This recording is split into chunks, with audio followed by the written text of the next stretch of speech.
La filosofía es amor por la sabiduría, por la vida, es la vida misma. Pensemos, ¿y si estudio filosofía?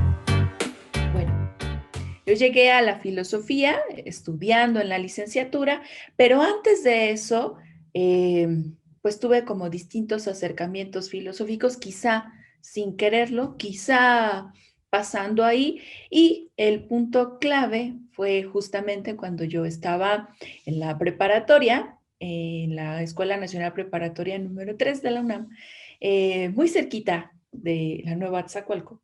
Y bueno, ahí con una profesora que se llama Amalia Xochitl, nos daba ella historia de la filosofía, ya cerca de nuestro último año de salir de la preparatoria, y bueno, nos muestra la filosofía maya tojolabal y nos muestra a Descartes. Esos dos momentos fueron reveladores para mí. Uno, porque Descartes nos dice, bueno, ¿qué es lo real? ¿Esto que estoy viviendo es real o es un sueño? ¿Cómo puedo diferenciar la vigilia, es decir, el momento presente, al sueño? Y bueno, fue un clic importante porque cuántas veces no nos ha pasado que nuestros sueños son tan reales, ¿no? Incluso hasta en cuestiones como físicas, ¿no? Hay personas que, por ejemplo, se alteran, ¿no? O se mueven cuando están durmiendo porque justamente no hay diferencia. Y el otro punto fue la filosofía maya tojolabal, filosofía como tal, no ideas prefilosóficas, no, una forma de vida que tiene una estructura y que, pues bueno, refiere a varios de nuestros antepasados, pero que también nos dice que el mundo no está determinado por una jerarquía, sino por un conjunto de elementos que van unidos. La filosofía maya tojolabal habla de el sentido de lo nosótrico, que es no estamos solos. Lo que yo hago impacta en lo que hace el otro y lo que el otro hace impacta en mí. Entonces, de mí depende el mundo en el que quiero estar. No hace una separación, no hay alguien más importante que el otro, sino hay un conjunto de seres que cada quien ocupa su lugar, pero que van construyendo en conjunto. Y bueno, esas dos ideas fueron muy reveladoras para mí, para integrarme después formalmente al estudio de la filosofía.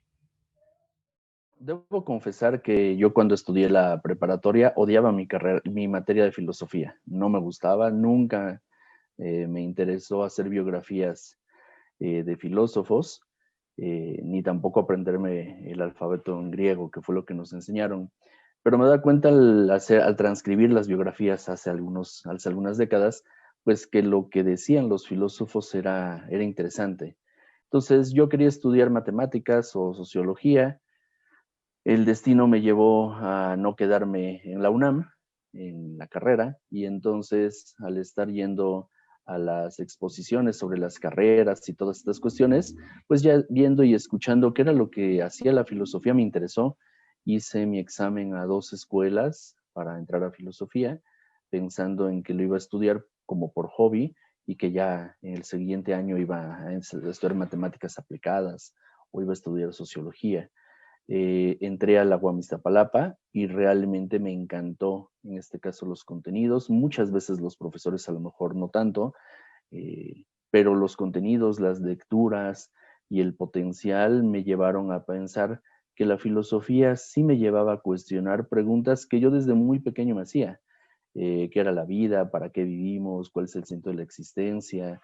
Si existe Dios o no, por qué debemos de actuar bien, cuál es el origen del mundo, etcétera, ¿no? Entonces, las grandes preguntas con las que surge la filosofía, yo sin saberlo, las estaba haciendo, y al ir leyendo a los presocráticos, al ir leyendo a Sócrates y a Platón, me di cuenta pues que los contenidos eran muy vigentes y que parecía como que me encontraba en un lugar que me era cómodo.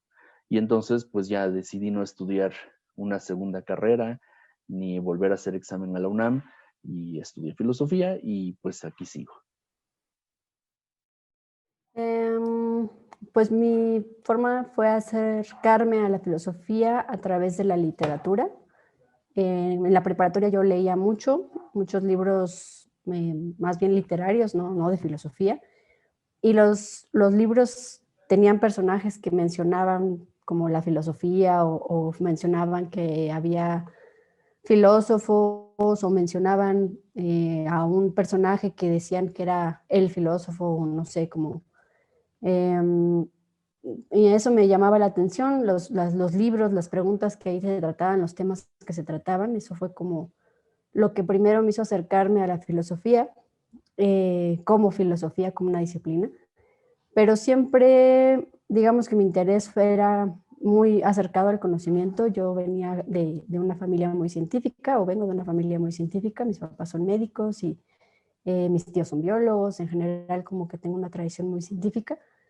Y a mí siempre me interesó mucho el conocimiento, me interesó cómo pensamos, porque hay injusticias sociales, y me gustaba hacer preguntas, y a veces la ciencia no me bastaba, las preguntas o las respuestas que la ciencia daba, me quedaba un poco insatisfecha, porque seguía preguntando y era como que no encontraba a veces claridad en los conceptos que la ciencia ofrecía, o quería saber más y pensaba que de pronto la ciencia tenía ya textos hechos y no todos los maestros se prestaban para seguir indagando, ¿no? Entonces, pues cuando conocí en la literatura que de esto se trataba la filosofía, de hacer preguntas y de cuestionar las cosas, a mí me interesó un poco saber qué era eso.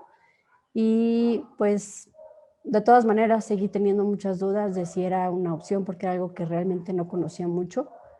Entonces, pues intenté leer cosas de filosofía y fue muy complicado. Leer filósofos tradicionales, típicos en esa edad fue complicado, pero había, como no entendía todo, pero entendía que eso era lo que yo quería, era como los temas que a mí me gustaban y que para mí eran muy importantes.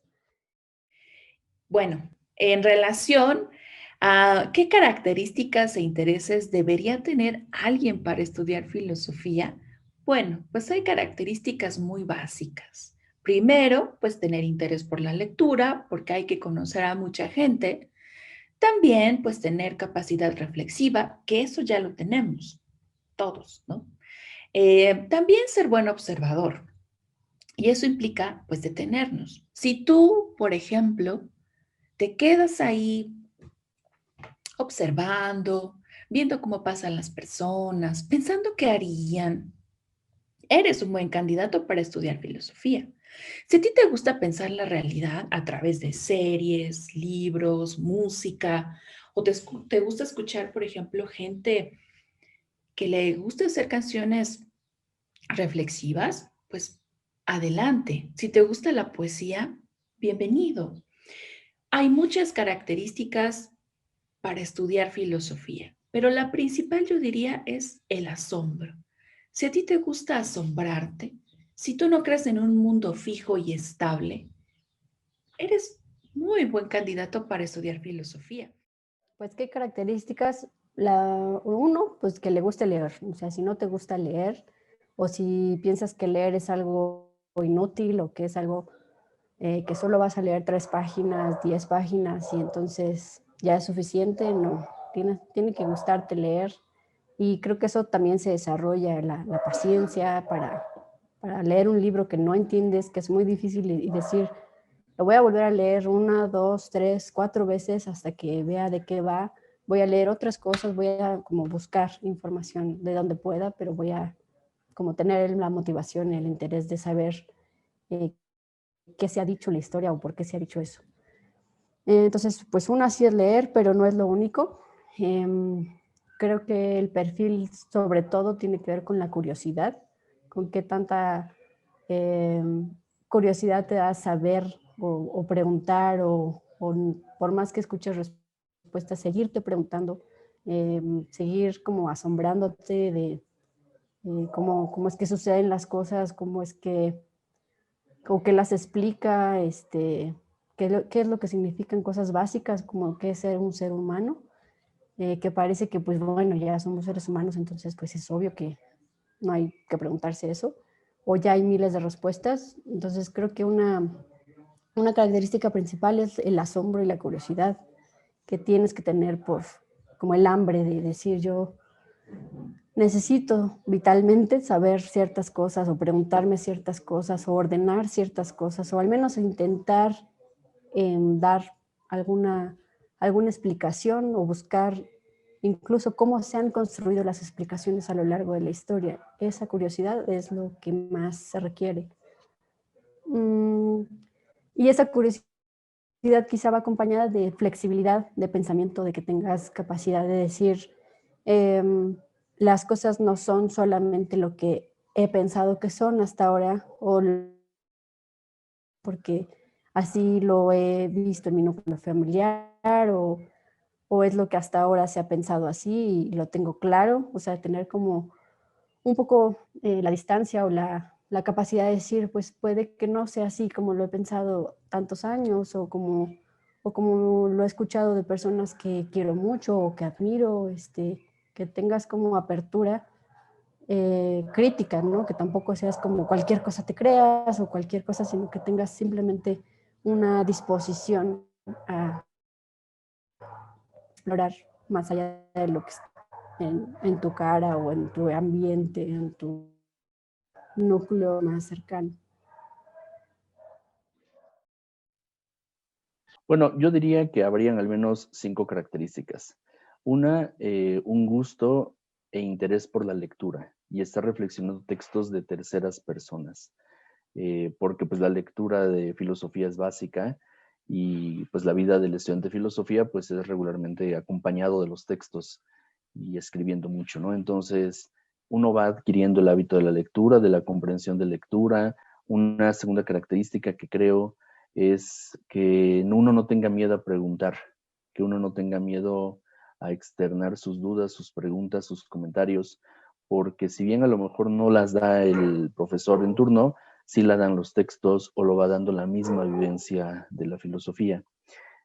Una tercera característica que creo que deberían de tener toda estudiante o todo estudiante de filosofía es un interés por un compromiso hacia los otros. Es decir, la filosofía no se queda solamente en la parte teórica, aunque muchas veces se destina gran tiempo a la escritura y a la reflexión y a la investigación, pero también tiene una aplicación social, también tiene una aplicación personal. Un cuarto punto creo que es el interés también de generar la interdisciplina, porque uno va reflexionando sobre cosas de la ciencia, de matemáticas, de biología, y a lo mejor muchos de nosotros como jóvenes en su momento odiamos las matemáticas o queremos estudiar algo que no esté ligado a esto. Pero en filosofía al final uno se encuentra con lógica, se encuentra con teorías científicas, se encuentra con teorías de derecho, y entonces debe tener como esta apertura a darnos cuenta que hay otras disciplinas que también nos dicen algo sobre la comprensión del ser humano, sobre nuestra existencia, nuestros valores, nuestra libertad, etcétera, ¿no? Y una última cosa que creo que debemos de tener los que estudiamos filosofía es no tener miedo al rechazo, ni al bullying, ni al fracaso. ¿Por qué? Porque es muy común que nos digan que las personas que estudiamos cosas de humanidades terminamos, en este caso, haciendo cosas inútiles porque no se ve una cosa útil inmediatamente, o bien que nos vamos a morir de hambre. Creo que una persona cuando estudia lo que quiere y está convencido y hay una pasión y una convicción auténtica, la rompe donde quiera que esté. Ya sea que estudies teatro, que estudies literatura, que estudies historia o que estudies filosofía, que es el caso de esta cápsula, ¿no? Nos damos cuenta que si bien uno se dedica a la enseñanza de la filosofía, uno encuentra también los medios para subsistir. Entonces es falso esa cuestión de que uno se muere de hambre, simplemente hay que soportar como esa losa del desprecio social, porque la gente no valora lo que es la filosofía. Si supiera la importancia que tiene la filosofía para niños, la filosofía práctica y demás cosas que van a estar viendo en las otras cápsulas y a lo largo de esta semana, pues se darán cuenta que la filosofía es una parte indispensable de nuestra vida y que pues simplemente es parte de, sí, es parte.